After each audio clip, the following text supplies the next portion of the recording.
আসসালামু আলাইকুম। কাছে দূরে যে যেখান থেকে ভিডিওটি দেখতেছেন, আশা রাখি আল্লাহর অসীম রহমতে সবাই ভালো আছেন। আলহামদুলিল্লাহ, আমরাও ভালো আছি। এই তো নতুন দিনে নতুন আরও একটা ভিডিও নিয়ে হাজির হয়ে গেলাম আপনাদের মাঝে। তো আজকের ভিডিওটা সকাল থেকে শুরু করেছি। আজকে হলো একটা জায়গায় যাব, তো এজন্য সকাল সকালেই একবারে উঠে ঘরের কাজগুলা সব গোছগাছ করে নিব। হয়তো ওই জায়গায় 2-1 দিন থাকতে হবে, না হয় আবার চলে আসতে হবে। জানি না কোনটা করবে ডাক্তার। আমি তোহার বাবারে নিয়ে ডাক্তারের কাছে যাব, ওনার একটা অপারেশন আছে। এই জন্য উনি অ্যাক্সিডেন্ট হয়েছিল, হয়তো এই ভিডিওতেই মনে হয় বলছিলাম। তো এই অ্যাক্সিডেন্টের জায়গাটা একটু সমস্যা হয়েছে, এই জন্য অপারেশন করতে যাব। আর ভিডিওর শুরুতে একটু বলে নেই আমার প্রিয় আপু ভাইয়াদেরকে, আসলে প্লিজ বা ইয়াপুরা এই সমস্ত কমেন্টগুলো করেন না। এমনি আমি ঠিকমতো ভিডিও ছাড়তে পারতেছি না, কারোটা দেখতে পারতেছি না। তারপরে আমার ভিডিওটা একবারে ডাউন হয়ে গেছে গা।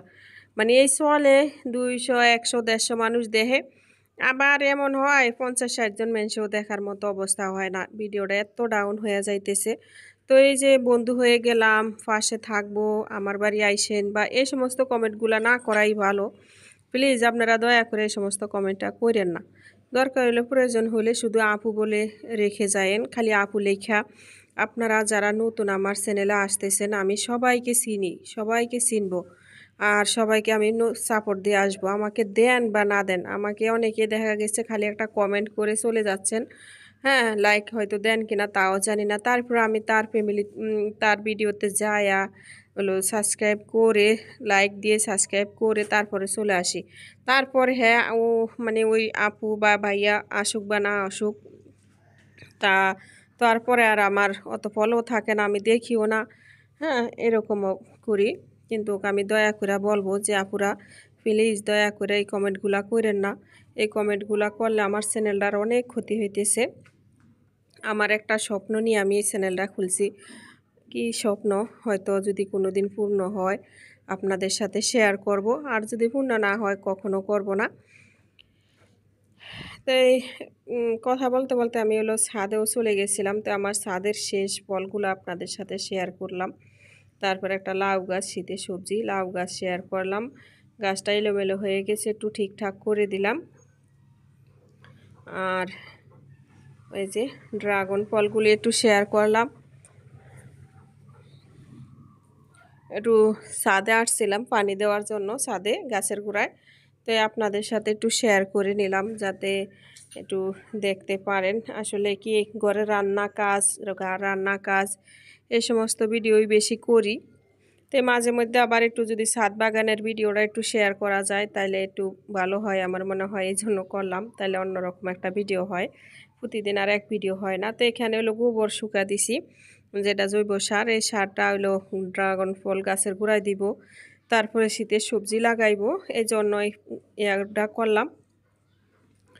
গোবরটা শুকিয়ে নিতেছি গাছের গোড়ায় দেওয়ার জন্য, ওটা একটু শেয়ার করলাম। তো ছাদ থেকে নিচে আসা তারপরে এই যে চুলাগুলা পরিষ্কার করে নিতেছি। চুলাটায় দেখেন প্রচুর কালি উঠতেছে, কারণ কি কিছুদিন আগে যে আমার মেয়ের জন্মদিন পালন করছিলাম, দুধই বসাইছিলাম। তো আমি হাফ কেজি দুধ আমার কাছে জানি কীরকম লাগছিল। আমি যে রুজিনা আনিও, রুজিনা দুধ হলো জোগাড় করে আমি দধিটা বয়াইছিলাম। তো এই হাফ কেজি করে দুধ প্রতিদিন আনা হইলে মনে করেন 10-12 দিন রাখলেই অনেকগুলা দুধ হয়ে যায়। তো এই 10-12 দিন জমাই আমি করছিলাম, দুধই পাচ্ছিলাম। তো ওই দুধটাই উতরে পড়ে গেছিলো, এই জন্য চুলায় কালি আসতেছে। তো একটু করে দিব, মানে ময়লা জমা গেছে। তো যদি আপনার চুলায় কালি আসে, ময়লা জমা যায়, তাহলে এভাবে যে কোনো একটা জিনিস দিয়া, চিকন সরু একটা শক্ত জিনিস দিয়া খুঁড়ছে ময়লাগুলা ফালাইয়া দিলে দেখবেন আর কালিও ওঠে না, তারপরে আবার চুলাও কম জ্বলে না। তো আমি একটু পরিষ্কার করে নিতেছি, আপনাদের দেখাবো কিভাবে। আসলে আমার এই চুলার এক জায়গায় দিয়ে আগুন ওঠে, এক জায়গায় দেওয়া ওঠে না, এরকম। এই যে দেখেন মাঝে মাঝে এই যে ফাঁক রয়েছে, তো এগুলাই আর মাঝে মাঝে ফাঁক থাকে, এগুলো আমি ছিদ্রগুলা করে দিছি, পরিষ্কার করে দিছি। আর এখন আর দেখবেন কালি উঠবো না। তো কালি উঠলো, হালকা উঠবো, বেশি উঠবো না। আবার মনে করেন জ্বলতে জ্বলতে আসুক, আবার দেখবেন কয়দিন পরিষ্কার করে এরকম করে দিতে দিতে আর কালিটা আর ওঠে না। কারণ সব সময় চুলা ঠিক করার পাওয়া যায় না। তারপরে আবার হলো যদি এভাবেই ঠিক হয়ে যায় তাহলে এবার এরকম করে চুলা ওয়াশ করতে গেলে 150 টাকা 100 টাকা 150 টাকা যায়। আর ওই 150 টাকা খরচ করে আমি আর ওয়াশ করি না, আমি নিজেই এভাবে চেষ্টা করি। আর এই তো সকালের কাজগুলো শেষ করে তারপরে নাস্তা বানিয়ে নিতেছি। নাস্তাটা বানিয়ে নিয়ে তারপরে আবার দুপুরের রান্নার আয়োজনও করব। মানে কত তাড়াহুড়ায় যে কাজ করতেছি এগুলা বলার মতো না। কারণ যেহেতু একটা জায়গায় যাব।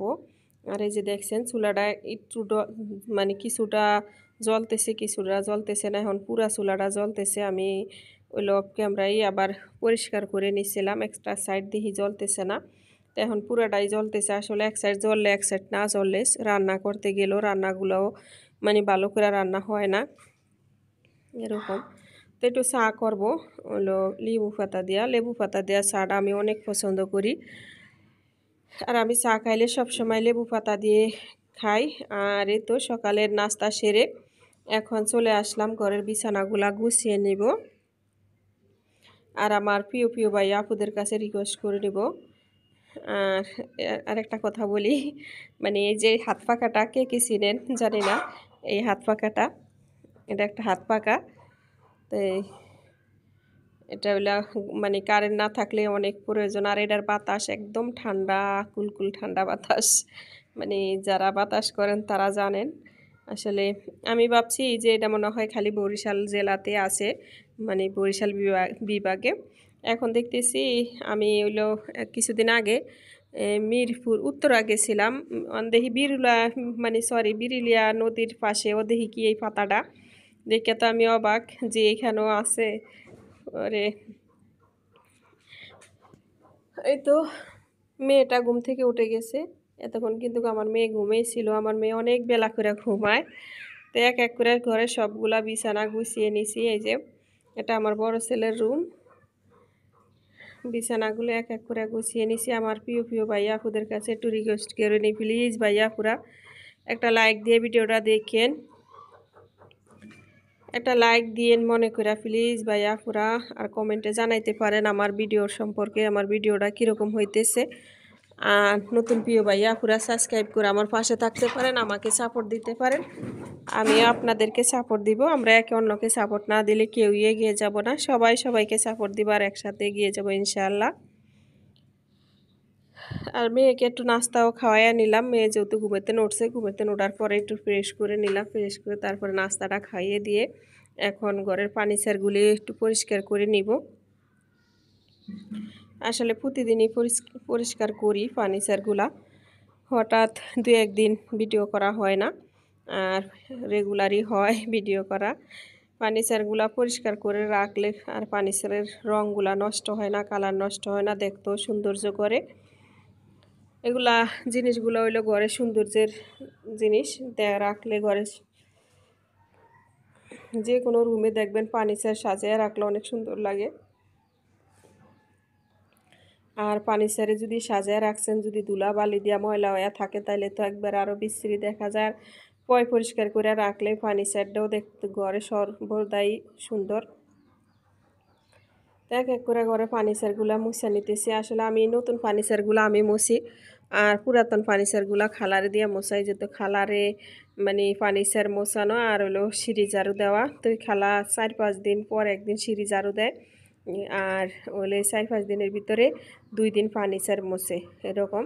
তো ওই কাজটার জন্য মানে আমাদের এখানে জানি না কার কোন কোন আপুদের ওইদিকে কার কয় টাকা করে এক কাজে। আমাদের এখানে এক কাজে হইলো 1000 টাকা করে। আর এই তো ঘরটা সুন্দর করে পরিপাটি করে নিলাম। ঘরের বিছানা ফার্নিচারগুলা সুন্দর করে সাজিয়ে গুছিয়ে রাখলে, বিছানাটা সুন্দর করে পরিপাটি করে বিছানাটা সুন্দর করলে মানে গুছিয়ে নিলে এত সুন্দর লাগে রুমগুলা, কি বলবো। মানে অনেক শান্তি, মনের শান্তি, অন্যরকম একটা মনে শান্তি পাওয়া যায় রুমটার ভিতরে ঢুকলে, শুইলে, বসলে যে ঘরটার ভিতরে যে কীরকম শান্তি লাগে। আর ঘরটা এলোমেলো থাকলে শরীরটার ভিতরে এরকম করে লাগে, মানে যেন শরীরটা অসুস্থ, জ্বালা যন্ত্রণা বেড়ে যায়। আমার একদম ভাল লাগে না এলোমেলো থাকতে। তো যেহেতু বাচ্চা আছে, সব সময় এলোমেলোই বেশি করে রাখে, তারপরও চিল্লাচিল্লিকরণ লাগে ঠিক করে রাখতে হলে। আর এই তো এখন হলো মুছে নিব ইয়েগুলা জ্বালানার মশারি। এটা হলো মশারিটা মুছে নিতেছি। আসলে বোঝা যাইতেছে না যে আমি কি মুছতেছি। আসলে এটা একটা মশারিটার মানে বোঝা যাইতেছে না। নেট মশারি হলো জ্বালানার থাইয়ের সাথে সেট করা। তো সবাই ভালো থাকেন, সুস্থ থাকেন, সবার সুস্বাস্থ্য কামনা করি। আল্লাহ হাফেজ।